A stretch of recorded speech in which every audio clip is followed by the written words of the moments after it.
অনেক যুগ আগের কথা। সেই রাজ্যের রাজা প্রতাপ সিংহ তার রাজত্বটাকে এত সুন্দর করে সাজিয়েছিল যে কারণে সেই রাজ্যের নাম হয়েছিল রূপনগর। শোনা যায় এই সব সম্ভব হয়েছিল শুধুমাত্র একটা গাছের জন্য।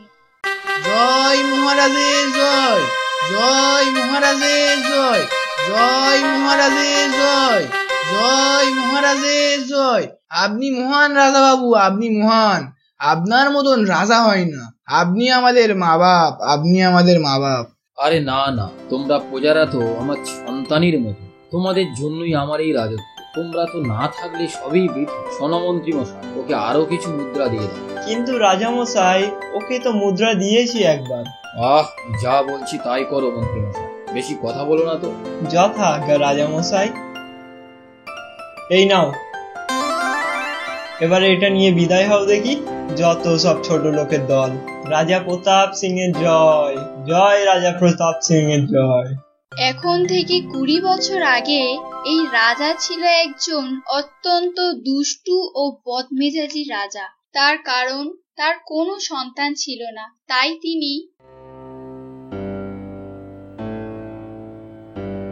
রাজামশাই, আমরা বেশ কয়েক বছর ভালোভাবে চাষ করতে পারছি না।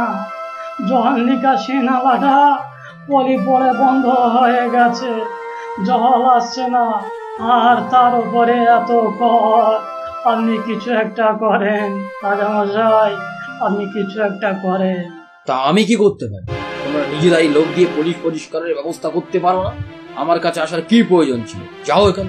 আমার কি আর কোনো কাজ নেই না? আর সকালে শুনে রেখো, এই ভিখারির বাচ্চাদের আমার প্রাসাদে যে প্রবেশ করতে দেবে তার মুন্ডুপাত অনিবার্য। কথাটা সকলে মন দিয়ে শুনে রেখো এবং মনেও রাখবে।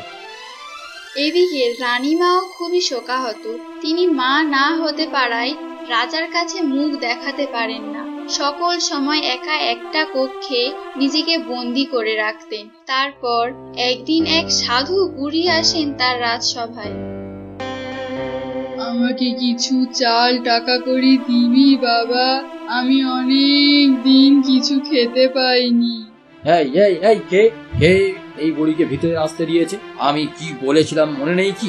মুন্ডুপাত করবো সবার। কার এত বড় সাহস?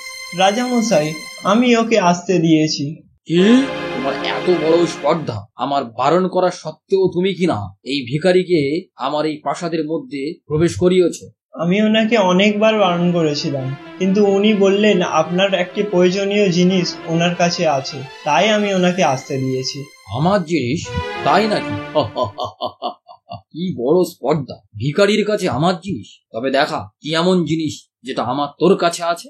মনে পড়ে রাজামশাই, মনে পড়ে তুই যখন সবে 5 বছরের, তখন একবার জঙ্গলে হারিয়ে গিয়েছিলি। আমি তোকে হাত ধরে আমার বাড়ি নিয়ে গিয়েছিলাম। পরদিন যখন তোর বাবা রাজা নারায়ণ সিংহ আর তার দল তোকে আনতে আসে, তখন তুই আমার কাছে একটা গাছ চেয়েছিলিস, যেটা আমার ঘরের সামনে হয়েছিল। আমি বলেছিলাম এখন ও গাছ তোমার কোনো কাজে লাগবে না বাবা, ঠিক সময় মতো আমি তোমাকে ওই গাছের চারা দিয়ে আসবো। আজ সেই সময় এসেছে, তাই আমি 2 জঙ্গল 1 নদী পার করে এসেছি সেই গাছ দিতে। মনে পড়ে সেসব কথা? রাজা কিছুক্ষণ চুপ। অনেক চেষ্টা করে মনে করে বললেন, এই কে কোথায় আছিস? বের করে দে এক্ষুনি এই বুড়িটাকে রাজসভা থেকে বের করে দে। নিজেকে খুবই বুদ্ধিমতী বলে মনে করে কি একটা গাছ নিয়ে এসে আমাকে বুঝিয়ে সুঝিয়ে মুদ্রা হাতানোর মতলব। বের করে দে বুড়িকে এখন, যত ঝামেলা। ওরে ওরে, আমি মিথ্যে কথা বলছি না রে, ছেড়ে দে আমাকে। এই গাছটা ওর খুব দরকার। আমি ঠকাইনি রে, আমি ঠকাইনি।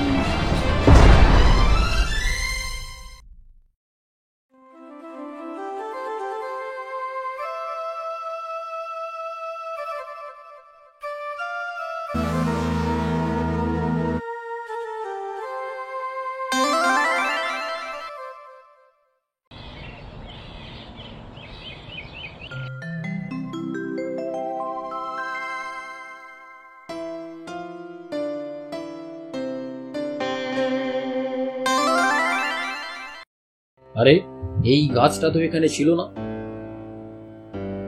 না, আমার তো ভুল হওয়ার কথা নয়। আমি রোজ সকালে এখানে আসি না, এটা খুবই জানা দরকার আমার। রাজা সকলকে জিজ্ঞাসা করে, কিন্তু কেউ আগে গাছটা ওখানে দেখেনি। অপরাধ নেবেন না রাজামশাই, বলছি আপনার কি রাতে ঘুম হয়নি? বড় বিষণ্ণ লাগছে আপনাকে। না না, ঘুম ভালো হয়েছে। শুধু একটাই চিন্তা, আমার এই রাজসভায় এমন কোন ব্যক্তি আছে যার এখনো কোনো সন্তান নেই? কে আছে এমন? আরে, এ তো আমাদের ধোপা। রাজা একে কোনো উপহার টুপহার দেবে নাকি? তোমাকে আজ থেকে আর আমার রাজসভায় আসতে হবে না। তোমার আর আমার কোনো কাজও করতে হবে না। আজ থেকে আমি তোমাকে বাদ দিলাম। যাও, এখনই এখান থেকে চলে যাও। কিন্তু রাজামশাই, আমার কি অপরাধ? ওই যে তুমি নিঃসন্তান, আমি গতকাল স্বপ্নযোগে রাতে দেখেছি। আমার সবাই যতদিন কেউ নিঃসন্তান ব্যক্তি থাকবে ততদিন আমারও সন্তান হবে না। তাই তুমি আর আজ থেকে আমার এখানে কাজ করতে আসবে না। আমার এই সবাইও তুমি থাকবে না। এই, কে আছিস? বের করে দে, বের করে দে এই বেটাকে। দুজন প্রহরী তাড়িয়ে বের করে দিল।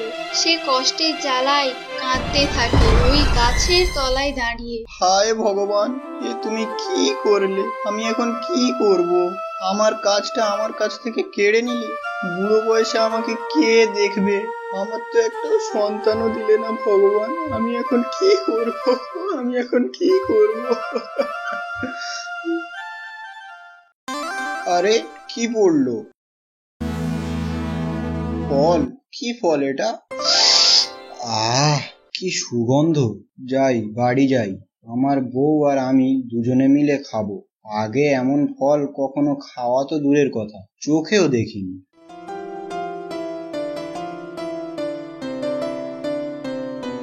তারপর বেশ কয়েক মাস কেটে যায়, কিন্তু রাজার মেজাজের কোনো পরিবর্তন ঘটে না। উল্টে আরো বদমেজাজি হয়ে ওঠে এই নগরের রাজা। সেদিন সকালের ঘটনাটা রাজাকে আবার নতুন জীবন দেয়। তোর এত বড় দুঃসাহস! তোকে মানা করা সত্ত্বেও তুই আমার প্রাসাদে পা রাখার প্রয়োজন বোধ করেছিস? আমার কথাটা একবার শুনুন রাজামশাই, একবার শুনুন। তারপরে আপনি যা শাস্তি দেবেন আমি মাথা পেতে নেব। বল দেখি তাড়াতাড়ি। আর কি আছিস? তরোয়াল নিয়ে তৈরি থাক। কথা শেষ হওয়া মাত্রই তোর মুন্ডুপাত করা যায়। আপনি যেদিন আমাকে কাজ থেকে বার করে দিয়েছিলেন। আরে, কি পড়লো? ফল? কি ফল এটা? কি সুগন্ধ! যাই, বাড়ি যাই। আমার বউ আর আমি দুজনে মিলে খাবো। আগে এমন ফল কখনো খাওয়া তো দূরের কথা, চোখেও দেখিনি। আজ সকালে জানতে পারলাম রাজামশাই, আমি বাবা হতে চলেছি। দাঁড়াও, তুমি যেটা বললে সেটা প্রমাণ করতে পারবে তো? আপনি ওই গাছের গোড়ায় দাঁড়িয়ে আপনার মনের কথা ভগবানকে জানান, আর দেখুন। সেই মতো রাজা গাছের গোড়ায় এসে দাঁড়ান এবং মনে মনে তার প্রার্থনা জানান। এই ফলটা খেয়ে যদি আমি বাবা হতে পারি, তাহলে আমি কথা দিলাম আমার রাজ্যে আর কোনো অভাব থাকবে না। কে আছিস?